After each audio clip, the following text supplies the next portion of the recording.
Hello friends, welcome to online study centre. और आज हम लोग पढ़ेंगे क्रॉनिकल के करंट अफेयर्स। और ये क्रॉनिकल के करंट अफेयर्स जो हैं वो अप्रैल 2022 के संस्करण है। ठीक है, इससे पहले हम लोगों ने प्रतियोगिता दर्पण अप्रैल का कवर किया था। अगर आपने नहीं देखा है तो लिंक डिस्क्रिप्शन बॉक्स में दिया हुआ है, आप वहाँ से देख सकते हैं प्रतियोगिता दर्पण अप्रैल का। ठीक है, और इस वीडियो को कंप्लीट वीडियो बुक का नहीं है, क्योंकि जो टॉपिक प्रतियोगिता दर्पण में पढ़ा दिया गया है उन टॉपिक को छोड़कर जो एक्स्ट्रा टॉपिक है सिर्फ उन्हें ही इस वीडियो में कवर किया गया है। ठीक है, तो आई होप आपको अच्छा लगेगा, तो प्लीज़ वीडियो को पूरा देखें और वीडियो अच्छा लगे तो लाइक और शेयर ज़रूर करें। चलिए शुरू करते हैं राष्ट्रीय घटनाक्रम से, जहां पहला टॉपिक है ऑपरेशन आहट। ऑपरेशन आहट जो है वो फरवरी 2022 में मानव तस्करी को रोकने के लिए एक राष्ट्रव्यापी अभियान ऑपरेशन आहट जो है उसको आरपीएफ द्वारा शुरू किया गया है, रेलवे सुरक्षा बल के द्वारा। ठीक है, और ऑपरेशन के तहत यह है कि जो लंबी दूरी की सभी ट्रेन, रेल मार्ग और विशेष बल को तैनात किया जाएगा। ठीक है, जो लंबी दूरी की ट्रेन है और रेल मार्ग है वहाँ पर विशेष बल को तैनात किया जाएगा, जो कि पीड़ितों विशेषकर महिलाओं और बच्चों को जो तस्कर के चंगुल से बचाने पर ध्यान केंद्रित किया जाएगा। देखा जाए तो प्रतिदिन देश में लगभग 21,000 ट्रेनों का संचालन होता है और उस संदिग्ध तस्करों के लिए ये सबसे विश्वसनीय वाहक है। क्यों? क्योंकि जितने भी तस्कर हैं उनके लिए अगर लंबी दूरी तक किसी को ले जाना हो तो वो ट्रेन से आसानी से ले जा सकते हैं। ठीक है, इसलिए जो अक्सर लंबी दूरी की ट्रेनों में बड़ी संख्या में महिलाओं और बच्चों को तस्करी करते हैं उनके लिए ये लाया गया है ऑपरेशन आहट। देखा जाए तो इसके तहत आरपीएफ खतरे को रोकने के मिशन में स्थानीय पुलिस की सहायता के लिए राज्यों में एक सेतु के रूप में कार्य कर सकता है। ठीक है, चलिए नेक्स्ट टॉपिक देखते हैं। नेक्स्ट टॉपिक है सुपर कंप्यूटर परम प्रवेग। तो देखा जाए तो फरवरी 2022 में राष्ट्रीय सुपर कंप्यूटिंग मिशन यानी एनएसएम के तहत भारतीय विज्ञान संस्थान जो आईआईएससी है और बेंगलुरु की, वो परम प्रवेग नाम का सुपर कंप्यूटर को कमीशन किया है। ठीक है, अब देखा जाए तो ये देश की सबसे शक्तिशाली सुपर कंप्यूटर में से एक है, जो कि भारतीय शैक्षणिक संस्थान में स्थापित सबसे बड़ा सुपर कंप्यूटर है। किसी भी भारतीय शैक्षणिक संस्थान में स्थापित किया गया ये सबसे बड़ा सुपर कंप्यूटर है। देखा जाए तो इसकी जो कुल स्पीड है, सुपर कंप्यूटिंग की जो क्षमता है वो है 3.3 पेटाफ्लॉप्स। और इसे centre for development and advance computing मतलब सीडैक के द्वारा डिज़ाइन किया गया है। किसके द्वारा?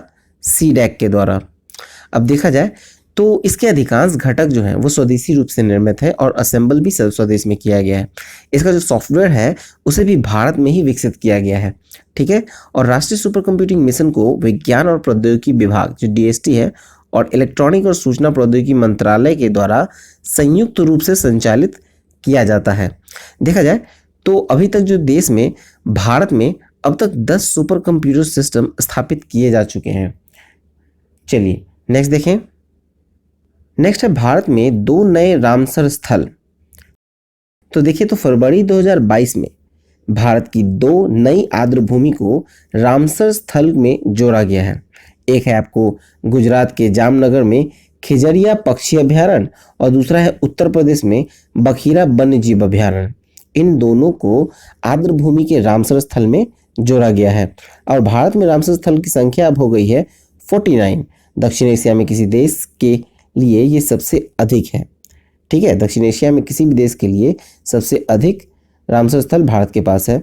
और देखा जाए तो विश्व स्तर पर आर्द्रभूमि दुनिया के भौगोलिक क्षेत्र का 6.4% कवर करती है और भारत के कुल भौगोलिक क्षेत्र का देखें तो ये 4.63% भारत में, मतलब भारत का जो कुल क्षेत्रफल है उसका 4.63% भारत में आपको आर्द्रभूमि है। और ये किलोमीटर में देखा जाए तो 1,52,600 वर्ग किलोमीटर कवर करता है। ठीक है, चलिए नेक्स्ट देखें। चलिए अब मूव करते हैं हम लोग अंतर्राष्ट्रीय घटनाक्रम में, जहां पहला टॉपिक है वन ओशन समिट।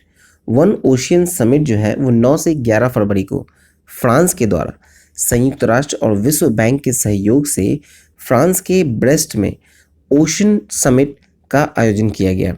ठीक है।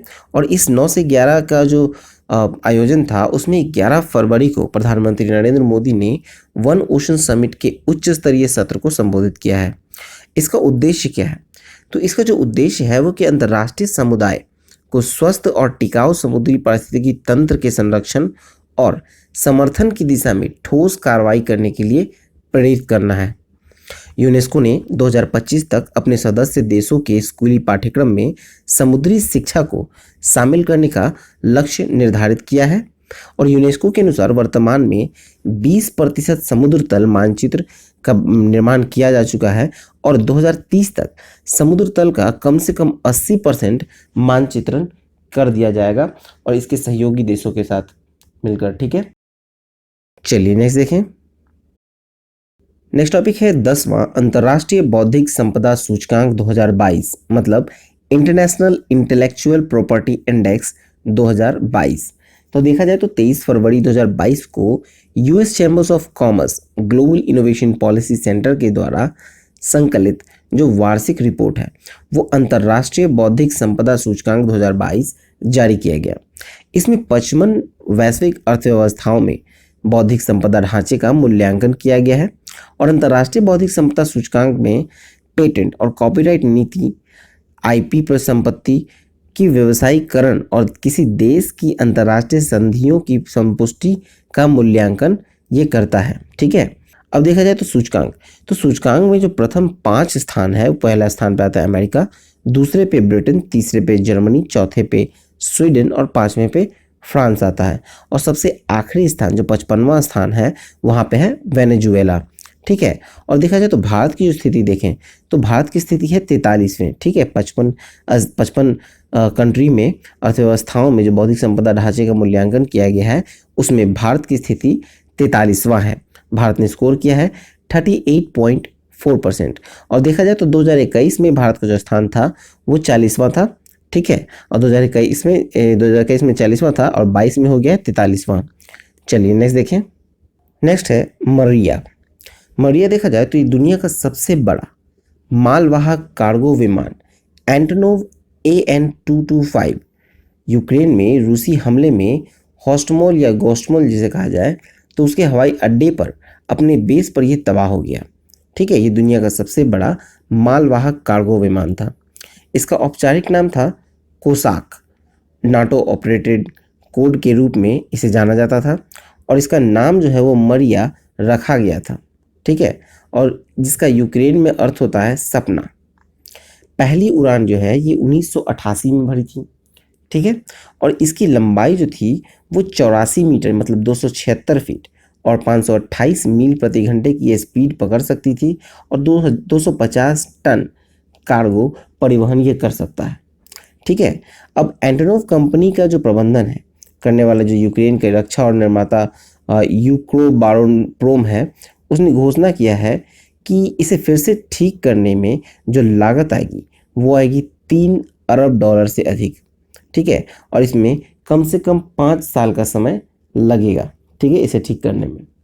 चलिए इसमें देखें तो इसने 1988 में 1988 में इसने पहली उड़ान भरी थी और इसे शुरू में बुरान ले जाने के लिए सोवियत वैमानिकी कार्यक्रम के हिस्से के रूप में डिज़ाइन किया गया था, जो कि यूएस के स्पेस शटल को सोवियत संस्करण था। ठीक है, जो यूएस के स्पेस शटल का सोवियत संस्करण था। सोवियत संघ के पतन के बाद जब बुरान कार्यक्रम रद्द कर दिया गया था तो विमान का उपयोग बड़े पैमाने पर माल परिवहन के लिए किया जाने लगा था। ठीक है, चलिए नेक्स्ट देखें। नेक्स्ट है हॉर्न ऑफ अफ्रीका में गंभीर सूखे की स्थिति। तो देखा जाए तो 8 फरवरी 2022 को संयुक्त राष्ट्र विश्व खाद्य कार्यक्रम के अनुसार गंभीर सूखे की स्थिति के कारण हॉर्न ऑफ अफ्रीका में अनुमानित रूप से 13 मिलियन लोगों को गंभीर भूख का सामना करना पड़ रहा है। हॉर्न ऑफ अफ्रीका में जो देश आते हैं वो हैं आपको इथोपिया, इरिट्रिया, सोमालिया, जिबूती। ठीक है, और देखिए हॉर्न ऑफ अफ्रीका जो महाद्वीप है वो सबसे पूर्वी में विस्तार है। ठीक है, सोमालिया, इथोपिया और केनिया सहित इस क्षेत्र में लोग 1981 के बाद दर्ज की गई ये सबसे शुष्क परिस्थितियों का सामना कर रहे हैं। चारागाही और कृषक समुदाय को प्रभावित कर रही है। इस क्षेत्र में कुपोषण दर भी बहुत अधिक है।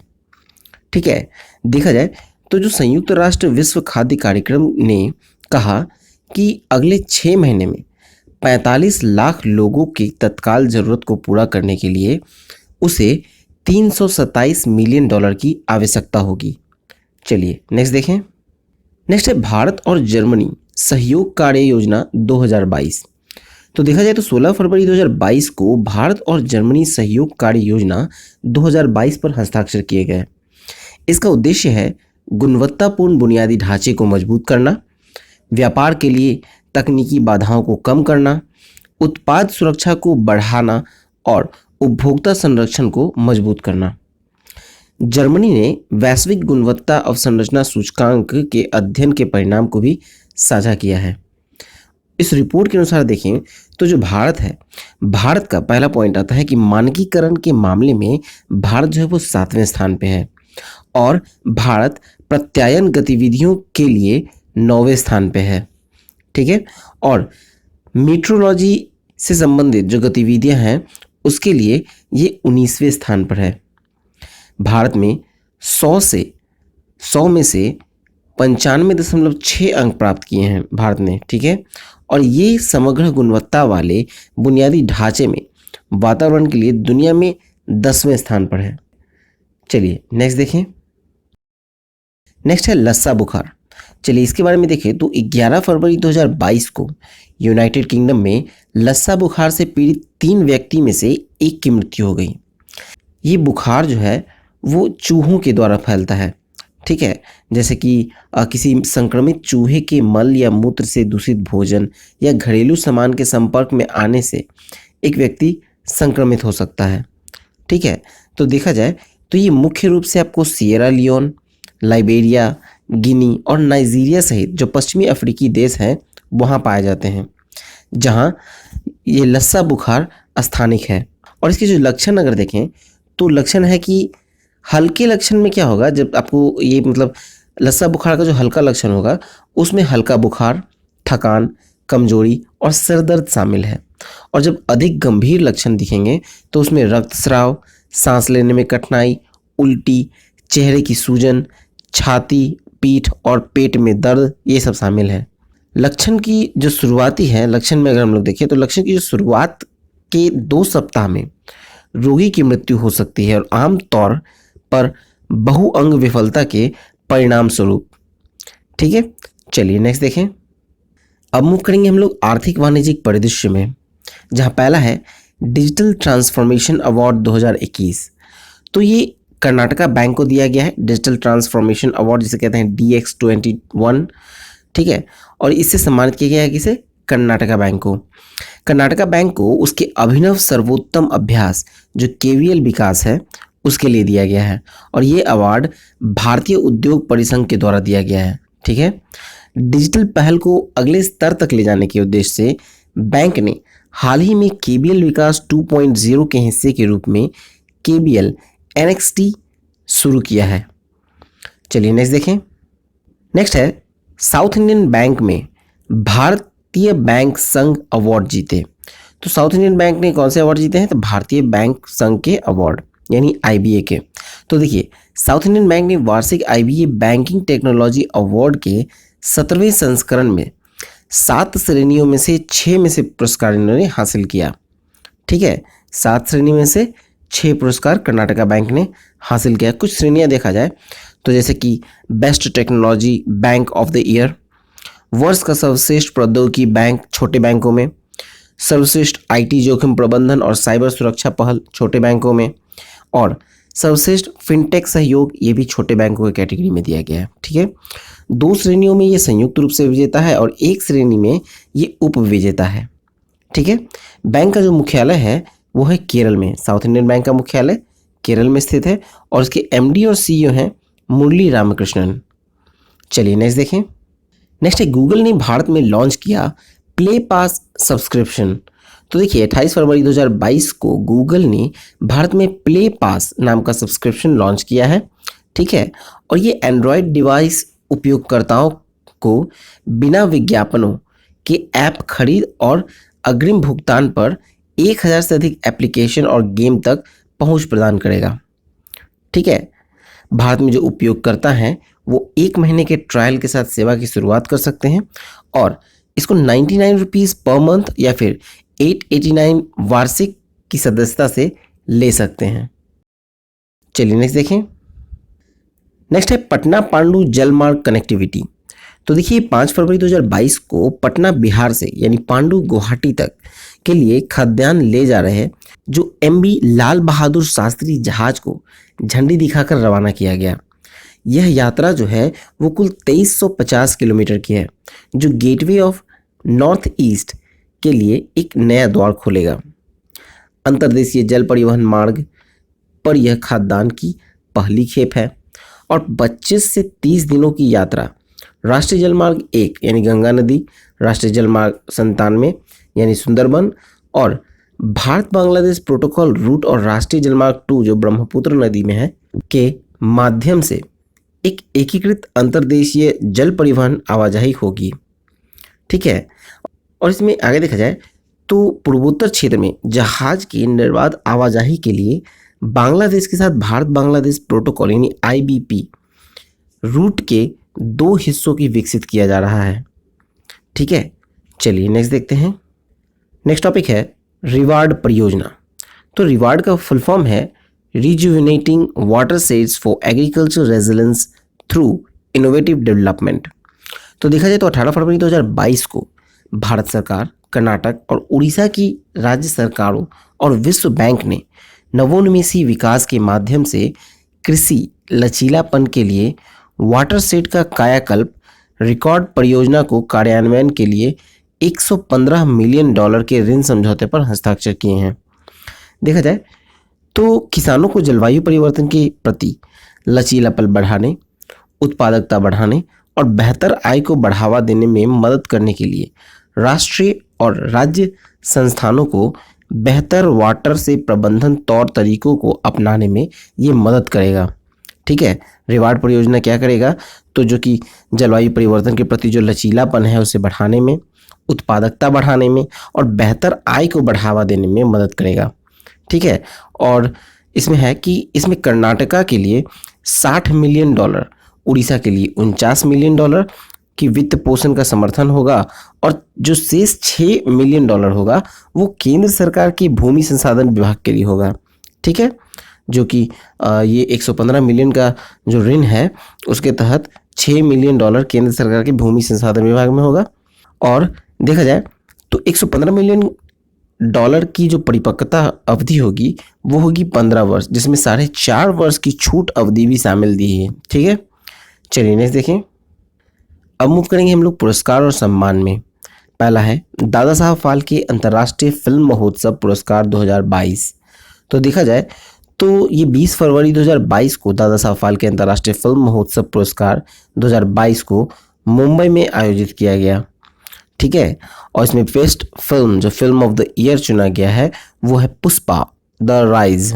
फिर है सर्वश्रेष्ठ अभिनेता रणवीर सिंह, सर्वश्रेष्ठ अभिनेत्री कृति सेनन, सर्वश्रेष्ठ फिल्म शेरशाह। सर्वश्रेष्ठ निर्देशक चुने गए हैं केन घोष, जिसका the state of siege temple attack के निर्देशक हैं केन घोष। और television series of the year हैं अनुपमा। फिर वेब सीरीज के बाद सर्वश्रेष्ठ अभिनेता जो चुने गए हैं वो है मनोज बाजपेयी और वेब सीरीज में सर्वश्रेष्ठ अभिनेत्री चुनी गई है रवीना टंडन। ठीक है, और सर्वश्रेष्ठ छायाकार जो सिनेमाटोग्राफर हैं वो चुने गए हैं जय कृष्ण गुमरी, ये हसीना दिलरुबा की है। चलिए नेक्स्ट देखें। इसमें आगे है सहायक भूमि में सर्वश्रेष्ठ अभिनेता चुने गए हैं सतीश कौशिक। सहायक भूमि में सर्वश्रेष्ठ अभिनेत्री चुनी गई है लारा दत्ता। नकारात्मक भूमिका में सर्वश्रेष्ठ अभिनेत्री चुनी गई है आयुष शर्मा। और सर्वश्रेष्ठ फिल्म क्रिटिक्स जो है वो है सरदार उधम और क्रिटिक्स का सर्वश्रेष्ठ अभिनेता चुने गए हैं सिद्धार्थ मल्होत्रा। फिर क्रिटिक्स सर्वश्रेष्ठ अभिनेत्री हैं कियारा आडवाणी। पीपुल्स चॉइस सर्वश्रेष्ठ अभिनेता अभिमन्यु दसानी है और पीपल चॉइस सर्वश्रेष्ठ अभिनेत्री हैं राधिका मदान। सर्वश्रेष्ठ डेब्यू हुआ है आहान सेठी का। और सर्वश्रेष्ठ अंतर्राष्ट्रीय फीचर फिल्म चुने गए हैं अनदर राउंड। सर्वश्रेष्ठ लघु फिल्म चुना गया है पाउली। फिर है पार्श्व गायक, पार्श्व गायक चुने गए हैं विशाल मिश्रा। सर्वश्रेष्ठ पार्श्व गायिका चुने गए हैं कनिका कपूर। ठीक है, चलिए नेक्स्ट देखें। अब मूव करते हैं हम लोग अपॉइंटमेंट्स यानी नियुक्तियों की ओर। तो इसमें पहला है आर्थिक विकास संस्थान के नए निदेशक चुने गए हैं चेतन घाटे। और नेक्स्ट है व्यय विभाग के लेखा महानियंत्रक यानी कंट्रोलर जनरल ऑफ अकाउंट्स, जिसे हम लोग सीजीए कहते हैं, वो नियुक्त किए गए हैं सोनाली सिंह। चलिए नेक्स्ट देखें। अब मूव करते हैं हम लोग निधन की ओर, जिसमें पहला है लता मंगेशकर। भारत की स्वर कोकिला के नाम से मशहूर जानी मानी गायिका लता मंगेशकर का 92 वर्ष की आयु में निधन हो गया। इनका मूल नाम हेमा था। नेक्स्ट है शकुंतला चौधरी। पद्म पुरस्कार से सम्मानित गांधीवादी कार्यकर्ता और स्वतंत्रता सेनानी शकुंतला चौधरी का गुवाहाटी में 102 वर्ष की आयु में निधन हो गया। उन्हें शकुंतला बाईदेव के नाम से भी जाना जाता था। गैस्पर्ड उलियल, गैस्पर्ड उलियल जो थे वो फ्रांसीसी स्टार अभिनेता थे और एक स्कीइंग दुर्घटना में 37 वर्ष की आयु में निधन हो गया। फिर नेक्स्ट है ल्यूक मॉन्टेनियर। ये HIV वायरस के खोज करने वाले नोबेल पुरस्कार विजेता, ठीक है, और फ्रांस के रहने वाले थे, जिनका 89 वर्ष की आयु में निधन हो गया। चलिए आगे देखें। नेक्स्ट है पंडित दामोदर होता। ये उड़ीसा के शास्त्रीय गायक पंडित दामोदर होता का 87 वर्ष की आयु में निधन हो गया। फिर नेक्स्ट है प्रवीण कुमार सोबती। BR चोपड़ा की महाभारत में भीम का किरदार निभाने वाले लोकप्रिय अभिनेता प्रवीण कुमार सोबती का 75 वर्ष की आयु में निधन हो गया। ठीक है। फिर नेक्स्ट है संध्या मुखोपाध्याय। पश्चिम बंगाल के सर्वोच्च सम्मान बंग विभूषण से सम्मानित महान बंगाली गायिका का 90 वर्ष की आयु में निधन हो गया। उन्हें गीता श्री से नाम से जाना जाता था। फिर नेक्स्ट है Ravish Tiwari. The Indian express के राष्ट्रीय पॉलिटिकल एडिटर और राष्ट्रीय ब्यूरो के प्रमुख रवीश तिवारी का 40 वर्ष की आयु में निधन हो गया। फिर नेक्स्ट है रमेश देव। हिंदी और मराठी सिनेमा के दिग्गज अभिनेता रमेश देव का दिल का दौरा पड़ने से 93 वर्ष की आयु में निधन हो गया। चलिए नेक्स्ट देखें। अब मूव करते हैं हम लोग पुस्तकों की ओर यानी बुक्स। पहला है पेज बॉय। पेज बॉय के लेखक हैं एलियट पेज। फिर नेक्स्ट है have you heard the sound of your own voice. इसके लेखक हैं कृतिका चंद्रशेखर। फिर नेक्स्ट है the Hindutva paradigm integral humanism and the quest for non western world view. इसके लेखक हैं राम माधव। फिर नेक्स्ट है the climate of history in a planetary age. इसके लेखक हैं दीपक चक्रवर्ती। फिर नेक्स्ट है invisible empire the natural history of virus. इसके लेखक हैं प्रणय लाल। चलिए आगे देखिए। नेक्स्ट है उषा उत्थुप की जीवनी उल्लास की नाव। इसके लेखक हैं विकास कुमार झा। ये हिंदी संस्करण है। फिर नेक्स्ट है be a triangle how I went from being lost to getting my life into shape. इसके लेखक हैं लिली सिंह। चलिए नेक्स्ट देखते हैं। अब मूव करते हैं हम लोग खेल कूद की ओर, जिसमें पहला है चर्चित खेल व्यक्तित्व। तो पहले है सादिया तारिक, जो 25 फरवरी 2022 को मॉस्को वुशु स्टार्स चैंपियनशिप 2022 में स्वर्ण पदक जीता है। वुशु या कुंफू एक मार्शल आर्ट के साथ साथ एक खेल भी है। फिर नेक्स्ट है PR सजेस।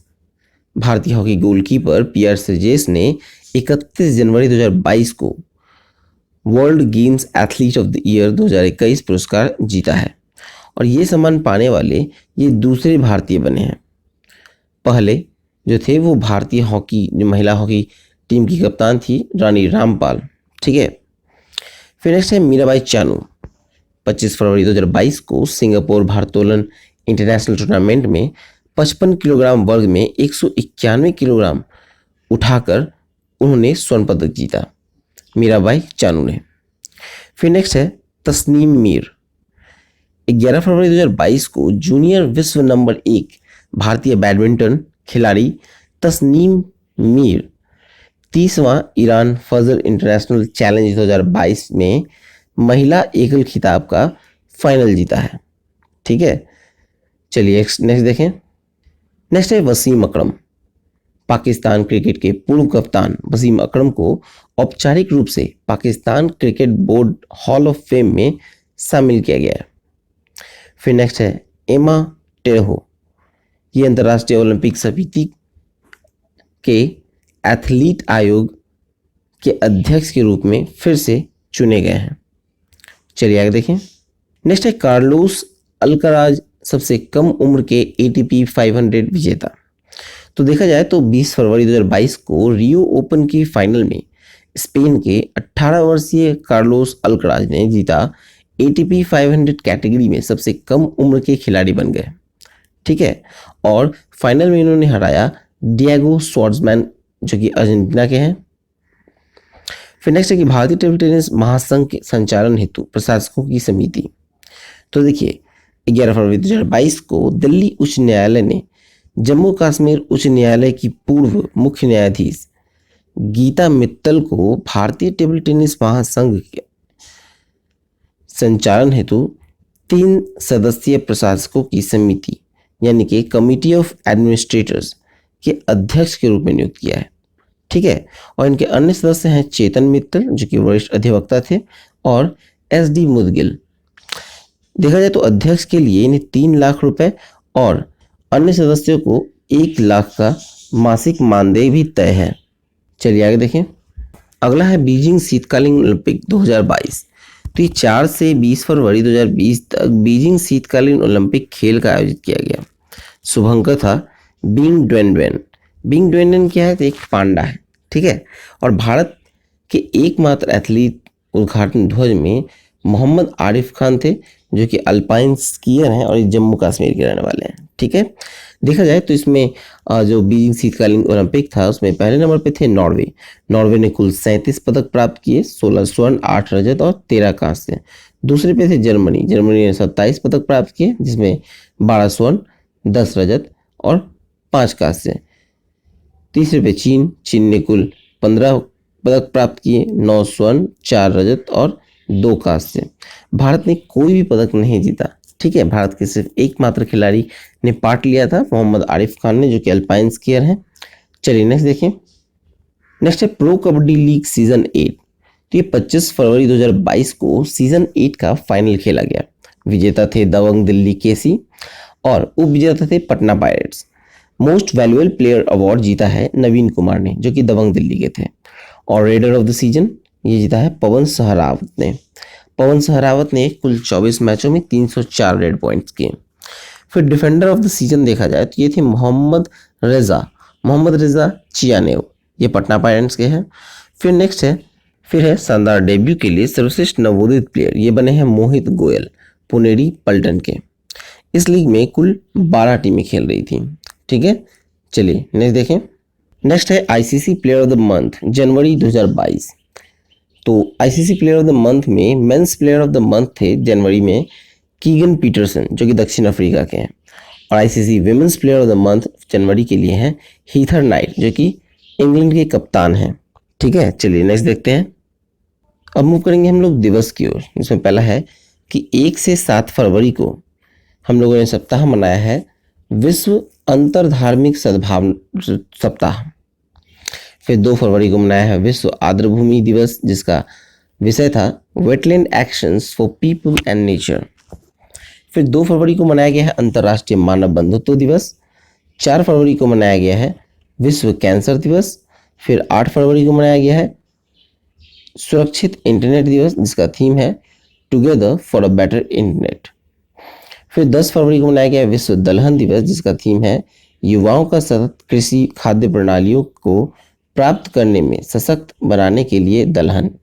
ठीक है, फिर 11 फरवरी को मनाया गया है आपको विज्ञान और महिलाओं और बालिकाओं का अंतर्राष्ट्रीय दिवस जिसमें समानता, विविधता, समावेश, जल हमें एकजुट करता है।